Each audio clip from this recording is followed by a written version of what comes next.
மாண்புமிகு சங்கி அமைச்சர் மன்னிக்கணும், மாண்புமிகு எரிசக்தித்துறை அமைச்சர் அவர்கள் பேச இல்லை, மாண்புமிகு பாத்ரூம்ல 3 மணி நேரம் உட்கார்ந்து இந்த எதிர்க்கட்சி தலைவர் நான் சொன்னா எவ்வளவோ விஷயங்கள் இருக்கிறது, அது பொது வெளியில் வாதிக்க முடியாது. எவ்வளவு அழகா கையை பின்னாடி கட்டிக்கிட்டு எவ்வளவு சர்வ சாதாரணமா பதில் சொல்றாரு.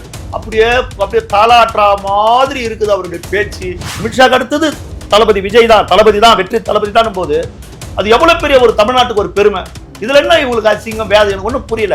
இதுல என்ன பி டீம் சி டீம், இது ஒவ்வொரு தமிழனும் பெருமைப்பட வேண்டிய ஒரு விஷயம். 1,72,00,000 ஓட்டுகளை பெற்று 35% வாக்குகளை பெற்று தமிழ்நாட்டு அரசியலை புரட்டி போட்டு அகில இந்திய அரசியலை இன்றைக்கு மூக்கு மேல் விரல வைக்க பார்க்கக்கூடிய அளவில் ஒரு மகத்தான வெற்றியை பெற்றிருக்கிற அந்த தலைவர் இந்த அடியில இருந்து, இந்த வேதனையில இருந்து, இந்த வீழ்ச்சியில இருந்து இன்னும் திமுகவில் எழுந்துக்க முடியல. வெள்ளக்கொடிய குச்சின்னு கோடியை வரவேற்க போனது யாரு?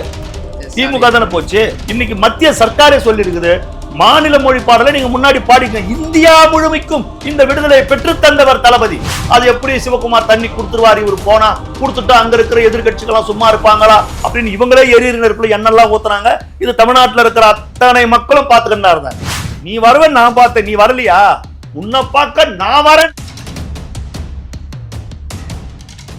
எங்க பொதுச்செயலர் சொல்லும் போதுதான் எல்லாருமே பார்த்துன்னுக்கிறாங்க, இவ்வளவு நடந்துதான் அந்த கட்சிக்குள்ள, இப்படியா அப்பா இந்த கட்சியில நம்ம இருந்திருக்கலாம் பொழுது பேசாத. இப்ப எங்க கிட்ட பாத்தீங்கன்னா ரொம்ப சர்வசாதாரணமா ரொம்ப ஜாலியா விளையாடுவார். அண்ணன் ஜாலியா இருக்கும்போது பாத்தீங்கன்னா அந்த இடமே குதூகலமா இருக்கும், அவ்வளவு ஜாலியா விளையாடுவார். இதுதாங்க அரசியல், இதுதாங்க வேணும். சும்மா ஒரு பெரிய ஒரு விஐபின்னு அவர் அப்படி அப்படி வளர்றதும் அப்படியே அப்படி இருக்கிறதும் அப்படின்றதும் இதெல்லாம் மலையேறி போச்சு இந்த காலம்லாம். சித்திரைவன் மீடியா நேயர்களுக்கு வணக்கம். இன்று நம்முடைய தாவேகாவினுடைய மாநில செய்தி தொடர்பாளர் திரு ஓ.டி. ஜெயக்குமார் சார் இணைஞ்சிருக்கார். வணக்கம் சார். வணக்கம். தமிழக முதல்வர் திரு விஜய் அவர்கள் நேற்று மத்திய உள்துறை அமைச்சர் அமித்ஷா சந்தித்து பேசியிருக்காரு. கிட்டத்தட்ட 50 நிமிடங்கள் அந்த பேச்சுவார்த்தை போனதா தகவல்கள்லாம் வெளியே இருக்கு. என்ன பேசியிருப்பாங்க சார்? எந்த மாதிரி விஷயங்கள் பேசப்பட்டிருக்கோம்? தமிழ்நாட்டுக்கு எதெல்லாம் நன்மை பயக்கமோ அதை பற்றி பேசியிருப்பார். தமிழ்நாட்டுக்கு நல்ல பல திட்டங்கள் வேண்டும், மத்திய அரசுகிட்ட இருந்து எவ்வளோ உதவிகள் வேண்டும், தமிழ்நாட்டுக்கு எவ்வளோ தேவைப்படுதல். இப்போ தொகுதி மறையறையாக நம்ம எதிர்க்கிறோம், அதை பற்றி பேசியிருக்கலாம். காவிரி இஷ்யூ பற்றி பேசியிருக்கலாம்.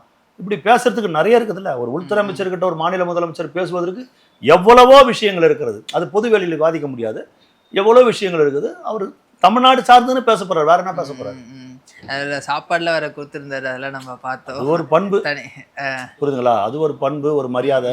ஒவ்வொரு மாநில முதலமைச்சர்கள் சந்திக்கும் போதும் இல்லை ஒவ்வொரு நாட்டுடைய தலைவர்கள் சந்திக்கும் போதும் அவங்க அந்த மாதிரி பரிமாறிக்கிறதோ, ஒரு அந்த அந்த நாட்டில் ஒரு சிறந்த ஒரு ஃபுட்டை கொடுக்குறதோ, இதெல்லாம் ஒரு நடைமுறையில் கொண்டு அது ஒரு பெரிய ஒரு இது கிடையாது. இல்லை, இதெல்லாம் திமுகவினர் அரசியல் ஆக்கிறத நம்மளாம் பார்க்க முடியாது. அது மட்டும் இல்லாமல் ஒரு துணைத் தலைவராக வேற நியமிச்சிருக்காங்க. பாருங்க, பாஜகவோட பி டீம் தான் திரு விஜய் அவர்கள் துணை தலைவர். தென் மாநில அவங்களுக்கு வைத்தறிச்சிருங்க. திமுகவுக்கு கட்சி ஆரம்பிச்சு ஒரு 2.5 ஆண்டுகளிலேயே இந்த கட்சிக்கு ஆள் இருக்கிறதா, இந்த கட்சியெல்லாம் வெற்றி பெறுமா, இது தேர்தலில் நிற்குமா, களத்துக்கு வருமா, இந்த கட்சிக்கு மாவட்ட செயலர் இருக்கிறார்களா, இந்த கட்சிக்கு கட்டமைப்பு இருக்கிறதா, 234 தொகுதிகளுக்கு வேட்பாளர் இருக்கிறார்களா, வேட்பாளர்கள் இருந்தால் அவர்களாம் களத்தில் நிற்பார்களா, ஓட்டுக்களை வாங்குவார்களா? பெரம்பூர்ல விஜய் ஜெயிக்கிறாரா பாருங்க. பெரம்பூர்ல விஜய் ஜெயிக்கிறதே பெரிய கஷ்டங்க. அவரே ஜெயிக்க மாட்டாருங்க. அப்படியே ஜெயிச்சாலும் அவர் ஒருத்தர் தாங்க ஜெயிப்பாரு, மற்றவங்களாம் ஜெயிக்க முடியாதுங்க. அவனாங்க ஒரு 5% ஓட்டு வாங்குவாங்க, 6% ஓட்டு வாங்குவாங்க. இப்படி பேசியவர்களுக்கு மத்தியில 1,72,00,000 ஓட்டுகளை பெற்று 35% வாக்குகளை பெற்று தமிழ்நாட்டு அரசியலை புரட்டி போட்டு அகில இந்திய அரசியலை இன்றைக்கு மூக்கு மேல் விரல வைக்க பார்க்கக்கூடிய அளவில் ஒரு மகத்தான வெற்றியை பெற்றிருக்கிற அந்த தலைவர் இந்த அடியில இருந்து, இந்த வேதனையில இருந்து, இந்த வீழ்ச்சியில இருந்து இன்னும் திமுகவில் எழுந்துக்க முடியல. அவங்களுடைய இது போன்ற வயிற்றறிச்சிகள் தான் மக்கள் மத்தியில் அவங்களை இன்னும் இன்னும் இன்னும் இன்னும் கேவலப்படுத்துது. அதை அவங்க புரிஞ்சுக்க மாட்டேன்றாங்க. புரியுதுங்களா? இப்போ ஒரு இளைஞர், ஒரு கட்சியினுடைய தலைவர் இவ்வளவு குறுகிய காலத்துல ஒரு தென் மாவட்ட முதலமைச்சர்களுடைய அந்த குழுவுக்கு மாண்புமிகு உள்துறை அமைச்சர் தலைவர், தமிழ்நாட்டுடைய முதலமைச்சர் துணைத் தலைவர் என்னும் போது இது ஒவ்வொரு தமிழனும் பெருமைப்பட வேண்டிய ஒரு விஷயம். ஆந்திரா, தெலுங்கானா, புதுவை மாநிலம், கேரளா, கர்நாடகா, இத்தனை மாநில முதலமைச்சர்கள் வந்தாலும் அதுக்கு துணைத் தலைவர் அமித்ஷாக்கு அடுத்தது தளபதி விஜய் தான், தளபதி தான், வெற்றி தளபதி தான் போது அது எவ்வளவு பெரிய ஒரு தமிழ்நாட்டுக்கு ஒரு பெருமை. இதுல என்ன இவங்களுக்கு அசிங்கம் வேதம் எனக்கு ஒன்றும் புரியல. இதுல என்ன பி டீம் சி டீம்? இல்ல சார், இவரை விட சீனியரான முதலமைச்சர்களா இருக்கும் போது ஏன் திரு விஜய் அவர்களுக்கு அப்படின்ற ஒரு கேள்வி வருது. இல்ல ஏங்க, அதுதாங்க அவருடைய திறமை, அதுதான் அவருடைய திறமை. எல்லா தலைவர்களும் ஓடி போய் டெல்லியில போய் பார்த்தப்போ ஏன் புரட்சி தலைவர் அம்மாவை மட்டும் டெல்லியில இருக்கிற தலைவர் பார்த்தாங்க? பெறப்பட்ட ஏன் பார்த்தாங்க? அதுதான் ஒரு ஆளுமை, அதுதான் ஒரு ஆளுமை திறமை, அதுதான் ஒரு கெத்து. அது கெத்து, அதுல என்ன தப்பு இருக்குது? ம், ம். சரிங்களா? இதுல நாங்களா வெள்ளக்கொடையை புடிச்சின்னு போனோம்? வெள்ளக்கொடையை புடிச்சின்னு போடியை வரவேற்க போனது யாரு? திமுக தானே போச்சு. புரியுதுங்களா? தொகுதி மறுவரையறைய எவ்வளவு தெளிவா நாங்க எதிர்க்கிறோம். இதை நாங்க ஏத்துக்க முடியாது, இதை நாங்கள் அனுமதிக்க முடியாதுன்றோம். நீட்டை எதிர்த்து சட்டமன்றத்திலேயே தீர்மானம் போடுறோம். தமிழ்த்தாய் வாழ்த்துக்குத்தான் தமிழ்நாட்டில் முன்னுரிமைன்றோம். இன்னைக்கு மத்திய சர்க்காரே சொல்லி இருக்குது, மாநில மொழி பாடலை நீங்க முன்னாடி பாடிங்க. இந்தியா முழுமைக்கும் இந்த விடுதலை பெற்று தந்தவர் தளபதி. ஒரு மிகப்பெரிய குழப்பம் இருந்தது. அதுல தேசிய கீதம் வந்து 2வது பாடணும், வந்தே மாதரம் 1வது பாடணும், மாநில பாடல் 3வது பாடணும். திமுக ஆட்சியிலேயே மாநில பாடல் 3வது பாடப்பட்டது. நாங்க வந்த புதுசு, நாங்க இப்பதான் வந்தோம். நாங்க வந்து ஒரு மாசம் 10 நாளுக்குள்ள எல்லா வேலையும் நடக்குது. நாங்க எல்லாத்தையும் பொறுமையா பார்த்துன்னு இருக்கிறோம். அதுக்கப்புறம் அதுக்கான வேலையை தளபதி வச்சு செஞ்சார். தமிழ்நாடு சட்டமன்றத்தில் தீர்மானம் போடுறாரு, தமிழ்த்தாய் வாழ்த்துக்குத்தான் முன்னுரிமை தமிழ்நாட்டில், எங்க மாநில பாடலுக்குத்தான் இங்க முன்னுரிமை. யாம் அறிந்த மொழிகளிலே தமிழ் மொழி போல் இனிதாவது எங்கும் காணோம் என்றான் பாரதி. வள்ளுவன் உலகினுக்கு தந்து வான்புகழ் கொண்ட தமிழ்நாடு தமிழ் பேசணும். கல் தோன்றா மண் தோன்றாவுக்கு முன் தோன்றிய மூத்த குடி தமிழ் கொடி, உலகத்தின் ஆதி மொழியே தமிழ் தான். அந்த தமிழுக்கு அங்கீகாரம் கொடுக்கிற வகையில வெற்றி தளபதி தீர்மானம் போட்டாரு. சட்டமன்றத்தில் அத்தனை பொது நிகழ்ச்சிகளிலும், சட்டமன்றத்திலும், அரசு நிகழ்ச்சிகளிலும், எல்லா பள்ளிக்கூட நிகழ்ச்சி, கல்லூரி நிகழ்ச்சி, எல்லாத்திலுமே, பல்கலைக்கழகம் எல்லாத்திலும் தமிழ்த்தாய் வாழ்த்துக்கு முன்னுரிமை. அந்த பிரச்சனை நீதிமன்றத்தில் வருகிற பொழுது மத்திய அரசே சொல்லி இருக்கிறது மாநில மொழிக்கு முதலிடம் என்கிற பொழுது, இது எல்லா மாநிலத்துக்குமான அந்த சுதந்திரத்தை, அந்த உரிமையை பெற்று தந்தவர் எங்கள் வெற்றி தளபதி என்னும் போது நாங்கெல்லாம் பெருமைப்படுறோம். மிகப்பெரிய பெருமை. இன்னைக்கு கர்நாடகாவினுடைய முதலமைச்சரும் வந்து வரப்போறாரு. காவிரி விவகாரம் தொடர்பா வந்து இப்போ சமீபத்துல பல பிரச்சனைகளை சந்திச்சுட்டு இருந்தோம். அது குறித்து பேச வாய்ப்பு இருக்கா சார்? ஏன்னா விஜய் அவர்கள் அங்க போற மாதிரி இருந்துச்சு, அப்புறம் அவங்க வேணான்ட்டாங்க ஒரு பதட்டமான சூழல் காரணமா. இப்ப 2 கர்நாடக முதலமைச்சரை தளபதி சந்திக்கிறார். சந்திக்கக்கூடிய ஒரு வாய்ப்பு வருது. என்ன பேசுவார்? தண்ணி திறந்து விடுங்க பேசுவாரா பேச மாட்டாரா? எங்க கர்நாடகாவுக்கு நான் வரேன்னு சொன்னவர், அங்க அவமானம் ஏற்படும் சொல்லும் போது அந்த அவமானத்தை என் தமிழ்நாட்டு மக்களுக்காக, என் தமிழ்நாட்டு விவசாயிகளுக்காக இந்த அவமானத்தை ஏற்றுக்கொள்வதற்கு நான் தயாராக இருக்கிறேன் என்று சொன்னவர் வெற்றி தளபதி விஜய் அவர், எங்களுடைய வெற்றி தளபதி. சரிங்களா? அப்போ நீ தண்ணி கொடுக்கறன்னா கேட்கதானே செய்வாரு, குடுன்னு தண்ணி கேட்கதானே செய்வாரு.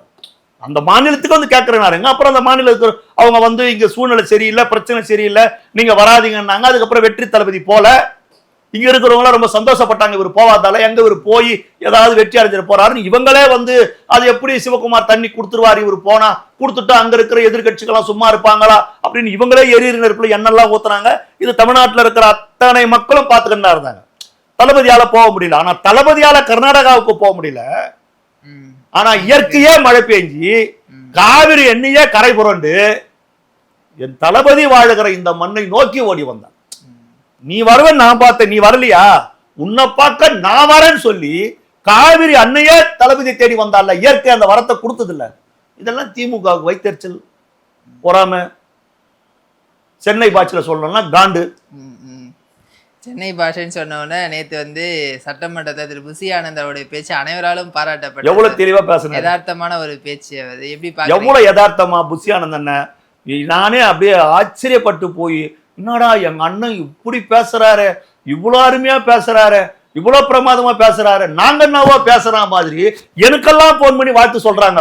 எப்பா ரொம்ப சிறப்பா பேசினாருப்பா, ரொம்ப அருமையா பேசினாருப்பா. இன்னைக்கு எங்களுக்கு இந்த மரியாதை எல்லாம் வந்து புசி ஆனந்தனாலதான் எனக்கு என்ன 10 பேர் மதிக்கிறாங்க. ஒரு மரியாதைனா அண்ணன் ஆனந்தன் அவரால் தான் என்ன 10 பேர் மதிக்கிறாங்க. இன்னைக்கு ஒரு மரியாதை இருக்குதுன்னு அவரால் தான், எங்க கட்சியோட போச்சரால தான். எவ்வளவு அழகா கையை பின்னாடி கட்டிக்கின்னு எவ்வளவு சர்வ சாதாரணமா பதில் சொல்றாரு.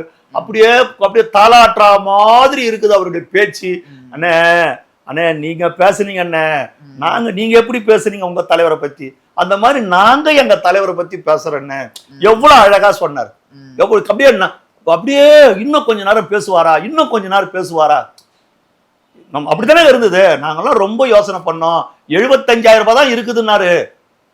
நான் எப்படி தேர்தலில் நிக்க முடியும்னு கேட்டாரு. பரவாயில்ல நீ நில்லுன்னு சொன்னோம். அவரு 75,000 மட்டுமே வைத்துக் கொண்டிருந்தவர் சட்டமன்ற உறுப்பினராய் சபாநாயகர் ஆகிட்டார், துணை சபாநாயகர் ஆகிட்டாரு. வெறும் 75,000 ரூபாய். ஒரு சென்ட்ரிங் வேலை செய்யறவரு டெய்லி 1000 ரூபாய் 1500 ரூபாய் தான் அவருக்கு கிடைக்கும். என்கிட்ட எங்க இருக்குது பணம்னாரு. டெபாசிட் கட்டுறதுக்கு உங்ககிட்ட பணம் இருக்குதான்னு கேட்டோம், நிக்க வச்சோம். அவரு எம்எல்ஏ ஆயிட்டாரு. சார் இதெல்லாம் எந்த கட்சியில அது நடக்குமா? எங்க பொதுச்செயலாளர் சொல்லும் போதுதான் எல்லாருமே பார்த்து நிற்கிறாங்க, இவ்வளவு நடந்துதான் அந்த கட்சிக்குள்ள, இப்படியா அப்பா இந்த கட்சியில நம்ம இருந்திருக்கலாம் பொழுது, பேசாம இந்த கட்சியில இருந்திருக்கலாம் பொழுது. அவ்வளவு அழகா, அவ்வளவு தெளிவா, அவ்வளவு விளக்கமா அவர் பேச பேச பேச தளபதி எங்கேயோ உச்சத்துல இருக்கிறார். ஏன்னா அவரோட நெருங்கி பழகிறவர் அவர் தான். அவர் சொல்ல சொல்ல சொல்ல சொல்ல சொல்ல அப்படியே எங்கேயோ இருக்கிறார் தளபதி.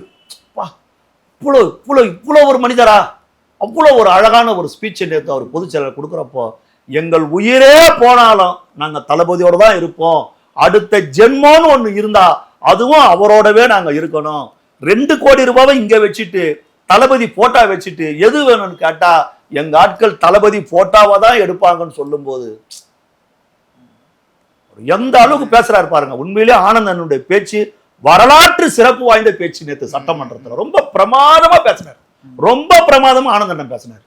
நான் அவரோட பேசுற விதத்தை பார்த்து நிறைய பேர்லாம் வந்து கிண்டல் பண்ண, என்னப்பா அப்படி பேசுறாரு அப்படின்ட்டு வந்து நேற்று அதே மொழியில அதான் அவங்களுக்கு பதில். அதுதான் சார் அவருடைய மொழி, அதுதான் அவருக்கு மொழி. புரியுதா உங்களுக்கு? என்ன இலக்கணமா பேசணுமா, பதில் வேணுமா, எது தேவை? அதுதான் அவருடைய மொழி. அது அவருடைய மொழி மட்டுமல்ல, தமிழ்நாட்டில் முக்காவாசி பேருடைய மொழி அதுதான். சாதாரணமாக தான் எல்லாமே பேசுவோம், அதுதான் அவருடைய மொழி. யதார்த்தமான ஒரு மனிதர், மனதுல எதுவுமே கிடையாது, ஒரு அப்படியே ஒரு ஓப்பனா, அவருடைய மனசுல ஒண்ணுமே கிடையாது.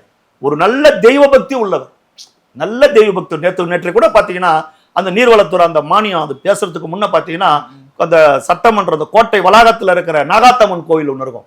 அந்த நாகாத்தம்மன் கோவில்ல முழு பூஜை, முழு அபிஷேகத்தை செஞ்சுட்டு அவர் அந்த அம்மனை வணங்கிட்டு தான் அவர் வந்தார்.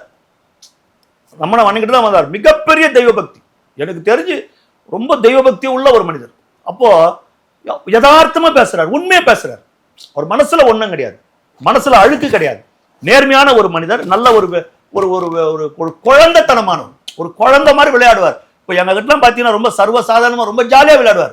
அண்ணன் ஜாலியா இருக்கும்போது பாத்தீங்கன்னா அந்த இடமே குதூகலமா இருக்கும், அவ்வளவு ஜாலியா விளையாடுவார்.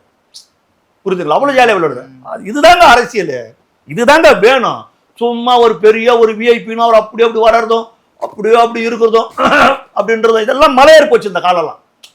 எவ்வளவு காலத்துக்கு மக்களை ஏமாத்தி நிற்பீங்க? ஒரு தேர்தலில் நிற்கணும்னா அவருக்கு இத்தனை கோடி ரூபாய் வேணும், ஒரு ஓட்டுக்கு இவ்வளவு பணம் கொடுக்கணும், அவர் இப்படிதான் வாழணும், இப்படிதான் இருக்கணும். அந்த நிலையெல்லாம் அடிச்சு ஒடிச்சாச்சு இல்ல, வாக்குக்கு பணம் கொடுக்கிற கலாச்சாரத்தை ஒடிச்சு நொறுக்கியாச்சு இல்ல.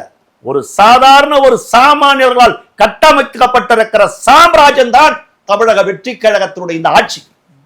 சாமானியம் பூரா ஒண்ணு சேர்ந்து ஒரு சாம்ராஜ்யத்தை கட்டி எழுப்பி இருக்கிறான் தமிழ்நாட்டில். இதுதான் இந்த ஆட்சி.